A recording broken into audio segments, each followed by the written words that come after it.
Good afternoon, everybody. I hope I've got my voice back sufficiently to get through all this. It's a difficult time at the moment, but never mind. This is the time of the year when we start getting into autumn celebrations and festivals. Some of them have a serious or religious reason, others are somewhat more frivolous. We've just celebrated Halloween. And a week last Sunday, I was taking Holy Communion to a nice lady on Queen's Road about 6 o'clock, when in the space of 10 minutes, 4 separate groups of children knocked on the family's door with a trick-or-treat request. Fortunately, the dad, a Polish gentleman, had acquainted himself with the traditions of the night and had a tin of chocolates ready to give out to each one, and there were a lot of them. This celebration marks the day before the Western Christian feast of All Saints, hence Halloween, evening. And it initiates the season of what was called All Hallow Tide, which lasts 3 days and concludes with All Souls Day. In much of Europe and North America, observance of Halloween is now largely non-religious. Halloween had its origins in the festival of Samhain among the Celts of ancient Britain and Ireland. On the day corresponding to November the 1st on contemporary calendars, the new year was believed to begin. That date was considered the beginning of the winter period, the date on which the herds were returned from pasture and land tenures were renewed. During the Samhain festival, the souls of those who had died were believed to return to visit their homes, and those who had died during the year were believed to journey to the other world. People set bonfires on the hilltops for relighting their hearth fires for the winter and to frighten away evil spirits, and they sometimes wore masks and other disguises to avoid being recognized by the ghosts thought to be present. It was in those ways that beings such as witches, hobgoblins, fairies, and demons came to be associated with the day. The period was also thought to be favorable for divination on matters such as marriage, health, and death. When the Romans conquered the Celts in the 1st century AD, they added their own festivals of Feralia, commemorating the passage of the dead, and Pomona, the goddess of the harvest. In the 7th century, Pope Boniface IV established All Saints' Day, originally on May the 13th, and in the following century, perhaps in an effort to supplant the pagan holiday with a Christian observance, it was moved to the 1st of November. The evening before All Saints' Day became a holy or hallowed eve, and thus Halloween, and by the end of the Middle Ages, the secular and sacred days had merged. The Reformation essentially put an end to the religious holiday among Protestants, although in Britain, especially Halloween, continued to be celebrated as a secular holiday. Along with other festivities, the celebration of Halloween was largely forbidden among the early American colonists, although in the 1880s there developed festivals that marked the harvest and incorporated elements of Halloween. When large numbers of immigrants, including the Irish, went to the United States at the beginning of the mid-19th century, they took their Halloween customs with them, and in the 20th century, Halloween became one of the principal US holidays, particularly among children. As a secular holiday, Halloween has come to be associated with a number of activities. One is the practice of pulling harmless pranks. Celebrants wear masks and costumes for parties or for trick-or-treating, thought to have derived from the British practice of allowing the poor to beg for food called soul cakes. Trick-or-treaters go from house to house with the threat that they will pull a trick if they do not receive a treat, usually candy. Halloween parties often include games such as bobbing for apples, I remember that, perhaps derived from the Roman celebration of Pomona. Along with skeletons and black cats, the holidays incorporated scary beings such as ghosts, witches, and vampires into the celebration. Another symbol is the jack-o'-lantern, a hollowed-out pumpkin, originally a turnip, carved into a demonic face and lit with a candle inside.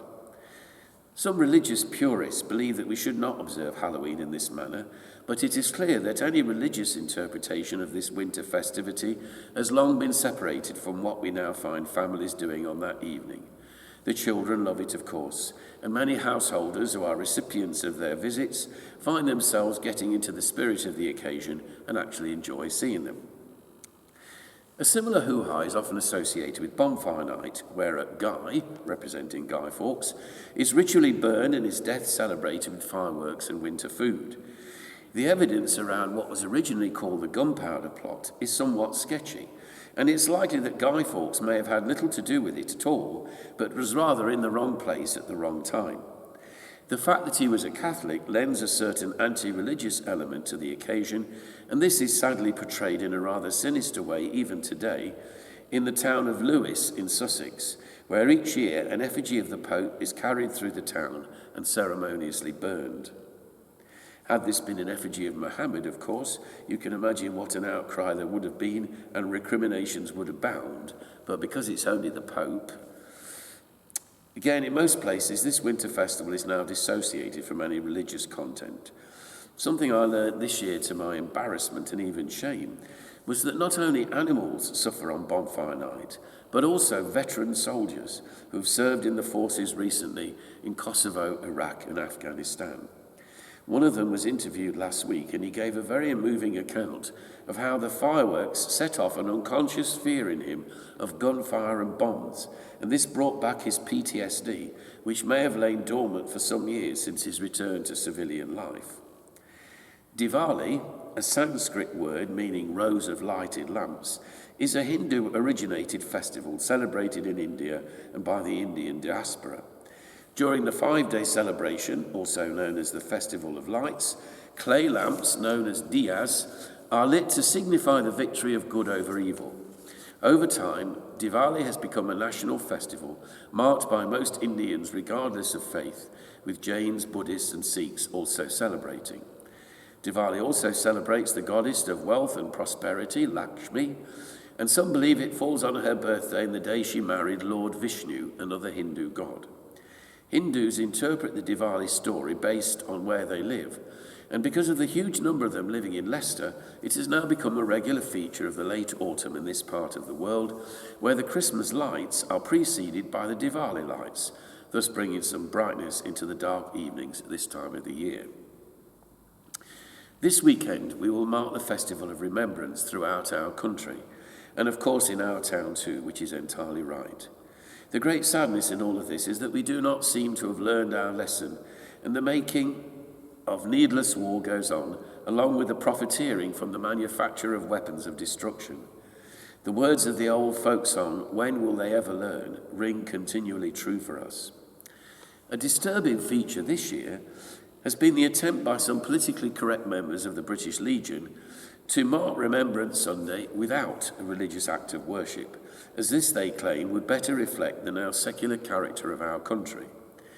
This attempt was met with a good deal of anger and resentment, even among people of no particular religious persuasion, who are keen to maintain the tradition of prayer for our dead service personnel, particularly as thousands of those people went to their deaths with a prayer on their lips and a crucifix in their pockets. A similar attempt to de-religionize a festival comes, of course, with the Christmas celebrations on which we are about to embark again. Attempts have been made in Leicester and other places to rename it Winterval and to name the Christmas tree outside the council house as a multicultural winter tree, so as not to offend some people's sensibilities. This is bordering on the absurd. Next week, the lights will be turned on in the town, the Tin Hatters Fair will arrive, and we will go into extra commercial overdrive once again, possibly more so this year because of the restrictions placed on us last year by the pandemic.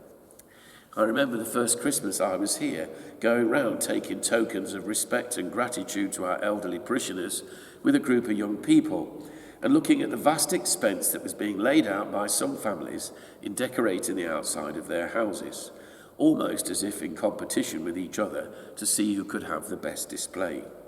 This practice continues, but not on that scale, and it is as if we're trying to make ourselves feel Christmassy long before the day itself arrives. At the sight of all this back then, a young lady in my car, Alice Gilday, came out with a brilliant line, "Don't these house blingers make you sick?" While we remind ourselves that the observance of this festival dates way back before the time of our Lord to the pagan winter celebrations of what was called Saturnalia, there is no doubt that it has been associated with the birth of Jesus ever since.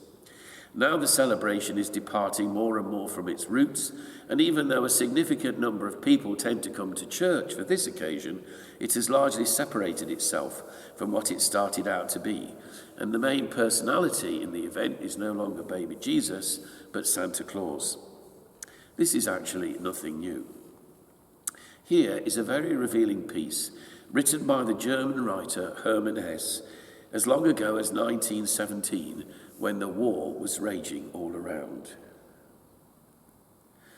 Except for a few sincerely religious people, our Christmas has long been sheer sentimentality, or worse, a base for advertising campaigns, a field for dishonest enterprise for the manufacture of kitsch. Why? Because for all of us, Christmas, the feast of childlike love, has long ceased to be the expression of genuine feeling. It has, in fact, become the exact opposite, a substitute for feeling, a cheap imitation. Once a year, we behave as though we attach great importance to noble sentiments, as though it rejoiced us to spend money on them. Actually, our passing emotion at the real beauty of such feelings may be very great. The greater and more genuine it is, the greater the sentimentality. Sentimentality is our typical attitude towards Christmas and a few other outward occasions on which the vestiges of the Christian order still enter into our lives. Our feeling on such occasions as this is, this idea of love is a great thing.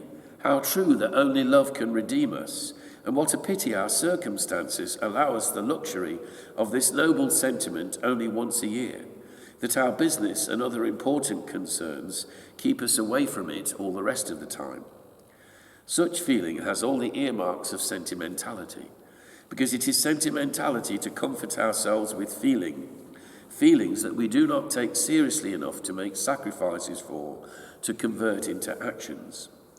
Before we celebrate another Christmas, before we try once again to appease our one eternal and truly important yearning with mass-produced imitation sentiment, let us face up to our wretched situation.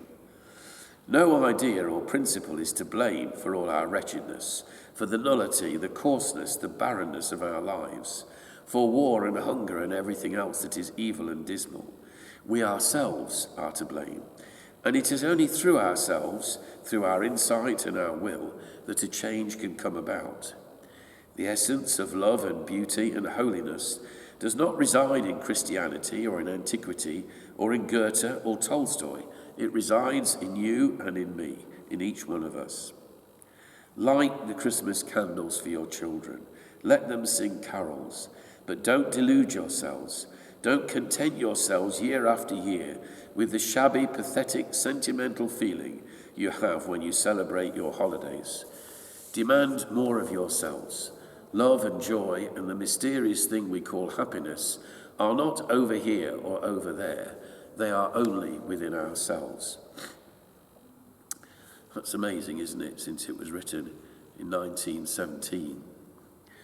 Coming right up to date, we tried to express this conviction in more modern terms by the opening song in our musical Mother Mary, which was written in 2010.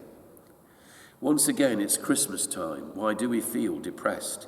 People rushing everywhere as if they are possessed. We've lost the plot and meaning now, so all that's left is us. For what we want and what we need, we're making such a fuss.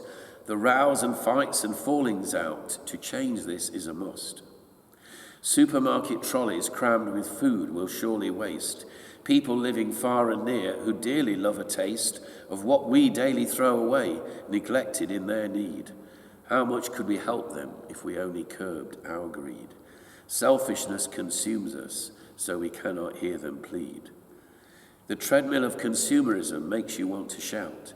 Everything you have to buy, so no one goes without. But what of those who've nothing? Do we think or even care? Can't we see that what we have we're really meant to share? Will we never change our lives? It's really so unfair. Does it have to be this way? Can nothing yet be done? Is anything still left before all happiness is gone? The feast of Christmas remains very precious to us, but maybe not for the right reason. The fear this year is because of the shortage of lorry drivers, we might not be able to save Christmas, as we've been told, thus implying that delivery of goods such as food and gifts is the essential component of this celebration. People often say, "How was your Christmas?" to you, as if you owned it, and the Americans for some years now wish you happy holidays. This is the reason that here in Hinckley for the past 16 years, we've tried to change the way we mark this feast, particularly in the way we shop and what we buy. This is not a religious matter primarily, but a way of reflecting what is really important at this time. We like to give presents and even receive them, but what if you have all the things that you need or want, and you dread someone buying you something that you can't cope with? And that's why the Alternativity Project was introduced, to offer an alternative way of celebrating our Lord's nativity or birth. The principle is very simple. You come along to our event, which happens to be here this coming Saturday, and use the mail order facility, choose some gifts and order them with this form. And these gifts are offered by 22 different charities, both local and international. And in purchasing them for your family members, you are actually giving the gift to someone who really does need it, while at the same time, by means of a card and an explanatory leaflet, giving it as a sign of respect to someone that you love. To make this easier to understand, I wrote the following poem actually during the event in 2018. The chocolates were still on the sideboard in June, a Christmas present unused and uneaten, but not thrown or given away, in case the givers might come and ask if he'd enjoyed them, and force him into a lie so as not to upset them. His diabetes precluded anything sweet. His medication prevented him drinking. His mantelpiece groaned under the weight of countless dust-collecting trinkets, well-meaning gifts of friendship to an old man from family and friends, but ultimately cluttering the place up and presenting each day with a new headache as to what to do with them all. He was glad of the kindness that someone thought enough of him to go to all that trouble on his behalf, but he wished it could be different, that there could be another way of showing love at this loving time. Could not the kindness and generosity of which he'd been the beneficiary be somehow rechanneled elsewhere, he'd thought, to do some good on his behalf for someone who really needed the gift and gesture simply to survive another day? He picked up the cards that he'd kept and not thrown away with the others when the festive season had come to its eventual end. And he wondered to himself how all his Christmas beneficiaries were getting on. The little boy far away who was now using the school equipment he'd been sent. Maybe he would need some more next year. The young man, previously homeless, now moving at last into his own small place with that new roll of bread bedding as his Christmas present. The refugee somewhere, now clothed and fed, and hopefully given welcome and safety after all the pain and grief he had endured. The man whose leprous foot was now comfortably shod in a special orthopedic sandal. And the little girl who could finally go to school because someone, him, had provided the wherewithal for her to eat a meal there every day for a year.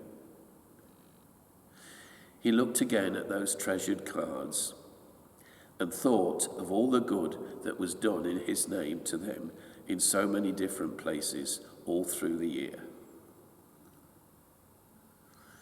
And he smiled quietly to himself. What a really happy Christmas it had been.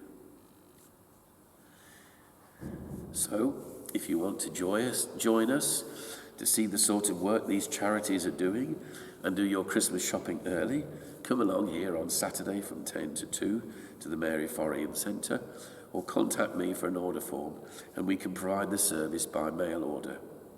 And by the way, not that this is the most important thing for me, because doing the shopping is what's important, but since Alternativity started here in 2005, people have spent over £182,000 by shopping in this way.